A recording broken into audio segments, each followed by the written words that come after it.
ديك معناه تخين، وممكن لو قلت صباعي ديك يبقى وارم. وشلانك او دن معناه رفيع. وهبش معناه رائع الجمال، يعني بنت حلوة جدا اسمها هبش. وهسلش معناه قبيح. وبرضو تاني هننبه وننوه ان انت مالكش دعوة انت مالكش دعوة هو جميل ولا قبيح ولا اي حاجة، لان دي في الاخر ايه، الموضوع فيه حرمانية كبيرة. اكيد سمعنا عن الحديث بتاع الرسول عليه الصلاة والسلام لما زوجته السيدة عائشة شاورت على واحدة عملت كده، هي ما اتكلمتش، شاورت. فقال الرسول عليه الصلاة والسلام غضب جدا وقال لها انت قلت كلمة لو مزجت بماء البحر لمزجتها، يعني تلوث مية البحر، ان احنا بس جبنا سيرة حد اذا كان طويل ولا قصير ولا تخين ولا رفيع. خلي بالك عشان الموضوع فيه خطورة كبيرة. الوصف حاجة والتنمر حاجة تانية، مالكش دعوة.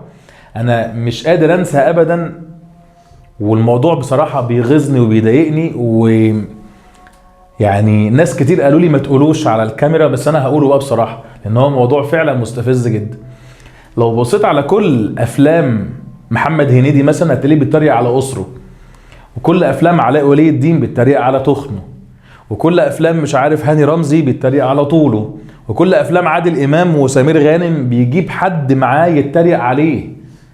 الموضوع ده والله خطر جدا جدا. ده في آية في سورة البقرة كان سيدنا موسى بيقول لقومه اذبحوا بقرة، فقالوا له انت بتتمسخر بينا، انت بتهزأ بينا.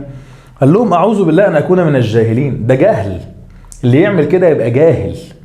انا خلاص الموضوع بقى في تركيبة دماغنا كمصريين، ان انا سهل عادي عندي خالص ان انا اقول على واحد ده تخين وده رفيع وده طويل وده قصير واتريق عليه. انت جايب الطول ده كله منين يا نخلة، انت جايب القصر ده كله منين يا مش عارف ايه.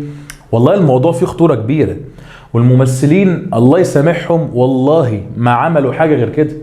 دور لي على اي فيلم ما بيتكلمش على حاجة شبه كده. لازم ده بقى من ضمن السيناريو اللي موجود في كل الافلام، ودي حاجة انا بكرهها جدا واتمنى ان هم يعدلوها ويعتذروا عنها، ان ده موضوع مش ظريف خالص. وصاحبي اللي انا بتريق عليه ده لو اتريقت عليه وقبلها مرة مش هيقبلها التانية، وهو بيبقى قابلها على مضض، يعني هو مش بيكون مبسوط بس بيعديها عشان العلاقة اللي بيننا ايه تعدي، لكن ده مش معناه ان هو بيكون مبسوط.